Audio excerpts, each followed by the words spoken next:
There are certain phrases a woman can say that should not start conversation. They should end the relationship. Not tomorrow, not after another argument, not after counseling. When you hear them, you leave. Because these aren't just words, they are weapons.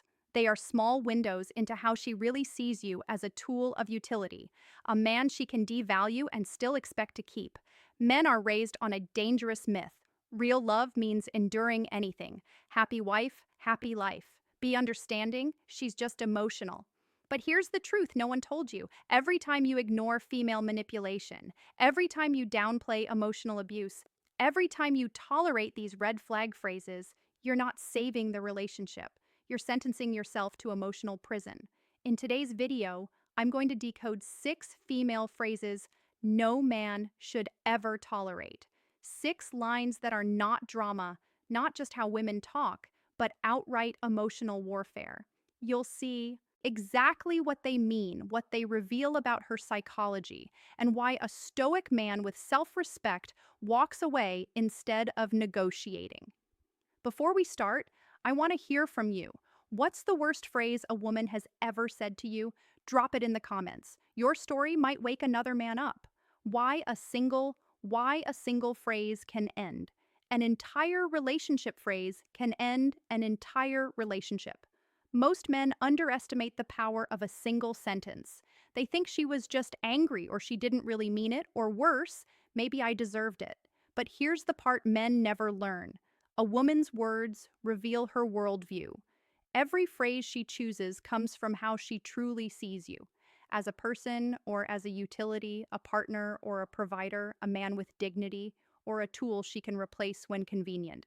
And these 6 phrases were about a breakdown aren't emotional slip-ups. They're not heat of the moment mistakes. They're diagnostics, instant x-rays that show you exactly how much respect she still has for you. Psychologists call this microvaluation a subconscious process where someone tests the boundaries of what they can get away with.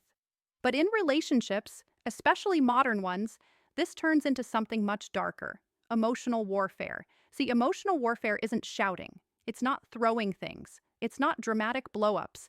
It's the quiet, precise, strategic dismantling of your self-worth through language. A single sentence can reframe your masculinity, question your purpose, rewrite your shared history, reduce your identity to your usefulness, or challenge your right to be respected.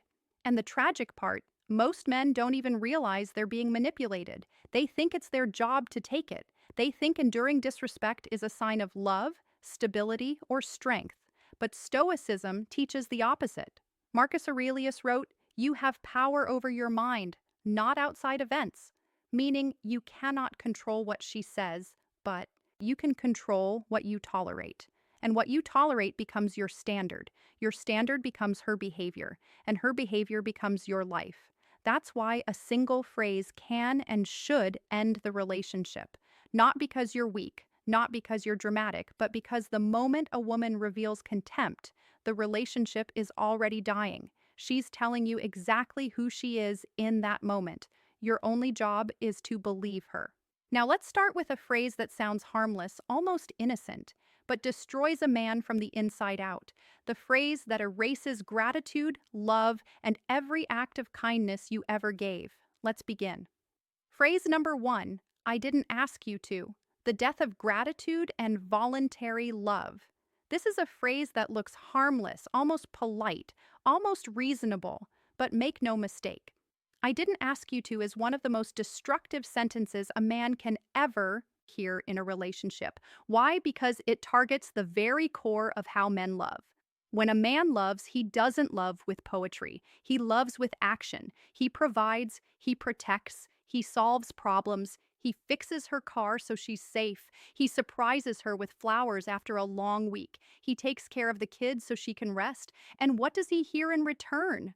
I didn't ask you to. Those 4 words erase everything. Not just the action, but the intention, the effort, the heart behind it. This phrase kills gratitude, turns voluntary love into a burden, teaches you that initiative is punished, not appreciated, tells you your care is worthless unless she specifically orders it. It transforms a relationship into a twisted transaction. You only get credit if I request it. And here's the psychological brutality behind it. Men need to feel their efforts matter. It's part of masculine identity. The deep instinct to improve her life, to make her safer, happier, calmer. So when she hits you with, I didn't ask you to, she's not rejecting the act. She's rejecting your way of loving, your masculine expression of affection, your natural instinct to contribute. I once worked with a man who heard this phrase for years. Every gesture he made, big or small, was dismissed. Eventually, he stopped trying. He wasn't angry, he was defeated. And when he stopped, guess what she said? You don't care anymore. The same action she rejected when freely given. She demanded when withheld, because it was never about the flowers, the help, or the effort. It was about control. I didn't ask you to is not feedback. It is emotional annihilation, the quiet destruction of a man's identity, generosity, and desire to love. No relationship can survive when appreciation dies. Love needs gratitude the same way a fire needs oxygen. If she cannot value your efforts, your presence, or your heart, the relationship is already over. Your phrase number 2, a real man would weaponizing your masculinity, just delaying the burial. Phrase number 2, a real man would weaponizing your masculinity. The moment a woman says a real man would, you should feel something primal inside. You go cold because this isn't a complaint. It's not frustration. It's not even disappointment. This phrase is a weapon, a direct attack on your masculinity designed to control your behavior. And notice something important when she uses it. It's never about your character, never about your integrity, never about values, kindness, or strength. It's always about compliance. A real man would buy me that. A real man would pay all the bills. A real man would support my dreams while I do nothing. A real man wouldn't complain about my spending. A real man would forgive me even after she cheated. Do you see the pattern?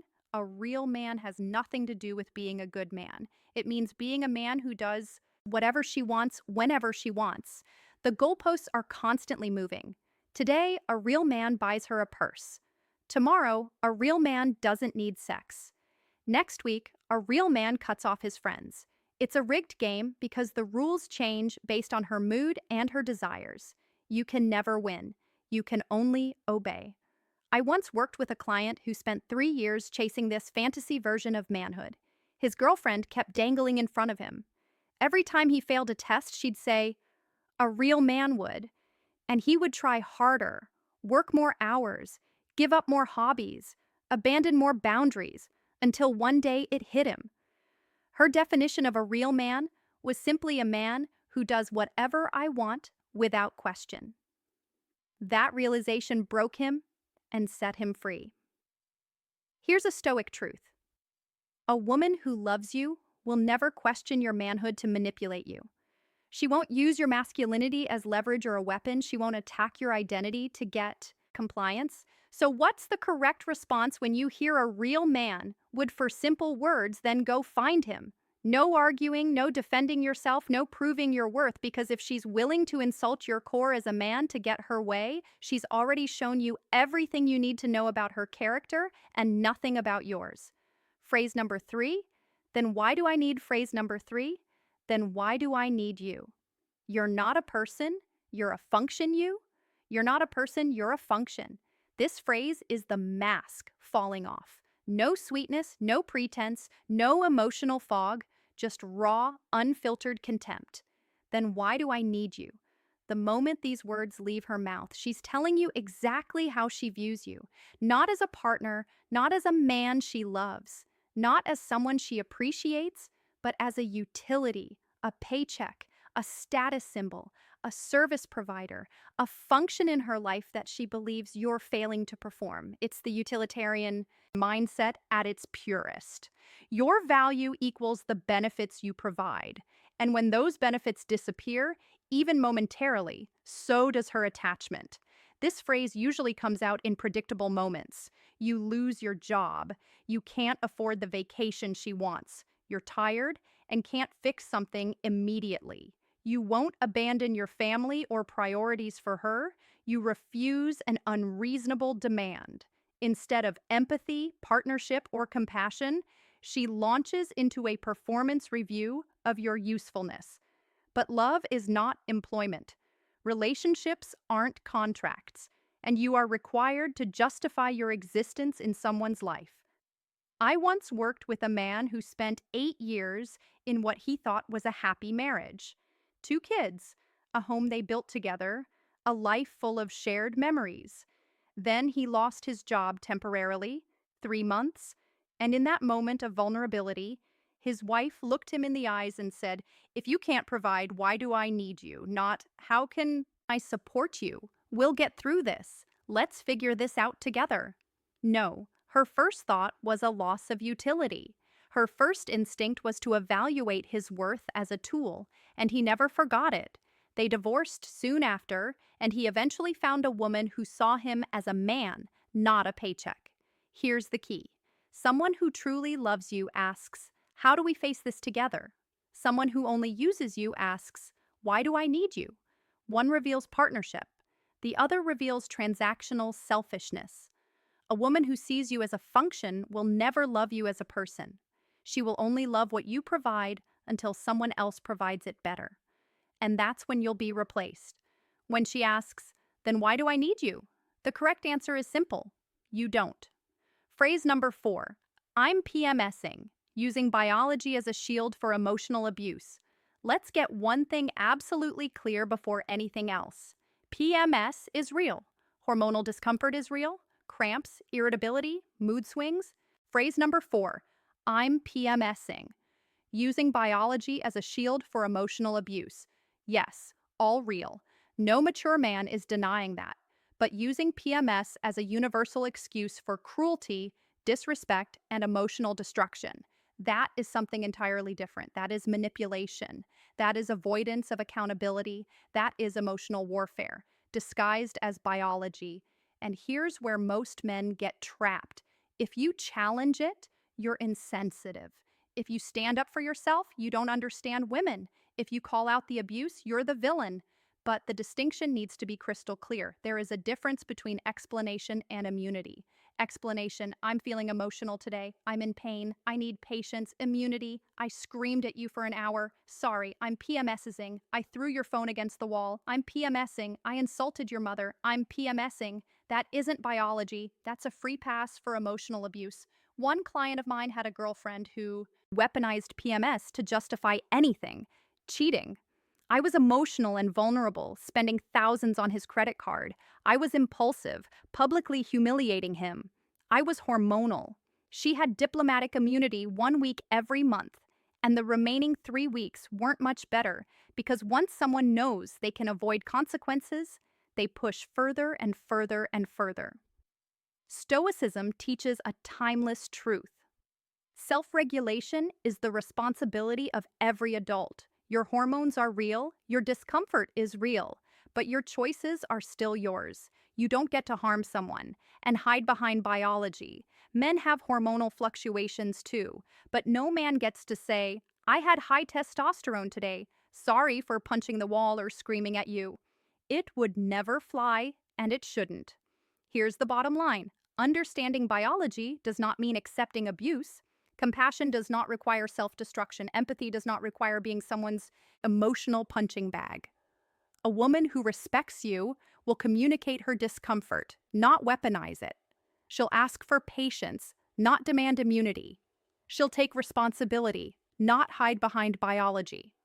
If she consistently uses PMS as an excuse for cruelty, you're not in a relationship. You're in a hostage situation with scheduled emotional torture. Phrase number 5, I wasted my phrase number 5, I wasted my best years on you. Rewriting history to turn you into the villain, best years on you. Rewriting history to turn you into the villain.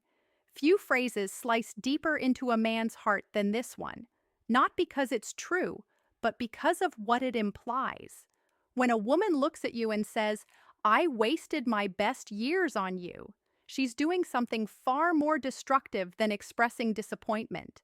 She is rewriting the entire history of your relationship. She is erasing every moment, every sacrifice, every act of loyalty to paint herself as a victim. And you, as the thief who stole her life, this mindset is a psychological bomb. Your years together a waste, your sacrifices meaningless, your support invisible, your love irrelevant to her. The relationship is now reduced to a failed investment. And you're the bad stock she blames for her lost dreams. But here's the truth behind this phrase. It's never about the years. It's about unspoken expectations she had for you, marriage you didn't commit to, wealth you didn't reach, status you didn't achieve, the fantasy version of you she hoped you become and didn't. Instead of admitting she based a relationship on her own fantasies, she blames you for wasting her time. I coached a man who heard this exact phrase after 7 years together. 7 years during which he paid off her student loans, supported her through 3 career resets, sat beside her when she lost a parent, built a home and a future with her. Yet at age 32, she declared, I wasted my best years on you. Not thank you, not we grew together, not we tried our best, no, only contempt, only blame, only eraser. Here's the Stoic truth. When someone rewrites the past to become the victim, they will never acknowledge your value. You cannot win against revisionist history.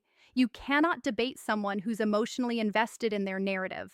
The correct response is calm and simple. If being with me was a waste, then let's stop wasting time now. No anger, no defending your worth, no listing everything you did.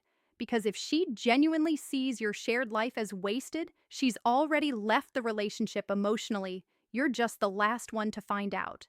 Phrase number 6, if you don't like it, go find someone else. The ultimate boundary test. This is a phrase that tells you everything, not about the argument, not about the problem, but about exactly how phrase number 6, if you don't like it, go find someone else. The ultimate boundary test. Little she believes in your strength. When a woman says, if you don't like it, go find someone else. She isn't encouraging freedom. She isn't offering a choice. She's not being dramatic. She is declaring one thing with absolute confidence. You won't leave. You're too scared. I have all the power. This sentence is a relationship version of, what are you going to do about it? It only appears when she believes she has leverage over you financially, emotionally, socially, or through the children. It shows she thinks you are trapped, dependent, or too afraid to walk away. Here's when this phrase usually comes out. She's spending recklessly. She stopped being intimate. She's disrespecting you openly. She's become entitled, lazy, or controlling. She's violating agreements or boundaries. You finally speak up, and she mocks your complaint. Instead of addressing the issue, she throws out this verbal grenade, then go find someone else. One of my clients confronted his wife after she piled up $30,000 in credit card debt under his name. He expected remorse. He expected accountability. He expected at least a conversation. Instead, she smirked and said, if you don't like how I spend, go find someone else. Why was she so bold? Because she believed he wouldn't leave because of the kids. He feared the divorce courts. He didn't think he had options. He had been conditioned to tolerate everything. And she was right. He stayed for 2 more years, sinking deeper into financial and emotional destruction before finally breaking. Here's the painful truth. A woman who dares you to leave is a woman who wants to see how little you value yourself. Every time you stay after hearing this phrase, you confirm her theory. You have no backbone, no options, no boundaries. But here's the Stoic masculine response, the only response that restores your dignity. Take it literally. Go. No argument, no dramatic exit, no negotiation, no explanation. Her shock will be immediate because she never expected you to do it. But you're not leaving to teach her a lesson. You're leaving because the moment she weaponized your fear of abandonment, the relationship died. A woman who respects you won't dare you to find someone else. A woman who loves you fears losing you. She doesn't bet on your weakness. The bigger picture. conditioning abuse, and collapse of self-respect. Now that the bigger picture, conditioning, abuse, and the collapse of self-respect. You've heard all 6 phrases. You might be feeling something heavy: anger, sadness, clarity, or maybe the realization that you've tolerated far more than you should have. But here's the important part. None of this happened in a vacuum. Men don't stay in toxic dynamics because they're weak. They stay because they were trained to. From childhood, men are conditioned with poisonous social scripts. Real men don't complain. Be patient. Women are just emotional. Happy wife, happy life. Sacrifice is your duty. Endure everything for family. This conditioning teaches one message: your pain doesn't matter, your boundaries don't matter, your respect doesn't matter. So when these 6 phrases appear, phrases filled with contempt, rejection, and emotional warfare, men don't leave. They rationalize, they excuse, they absorb the blow and think it's normal. But every time you tolerate one of these phrases, you teach her, and more importantly, you teach yourself that you have no boundary. And boundaries are the backbone of masculinity. Without them, a man collapses internally. He becomes a shadow of himself, quiet, defeated, exhausted, disconnected from who he used to be. The damage isn't abstract, it's real. You stop trusting yourself. You second guess your worth. You become anxious, reactive, or numb. You lose confidence and direction. You shrink to avoid conflict. And the tragedy is deeper when children are involved, because kids don't learn relationships by listening.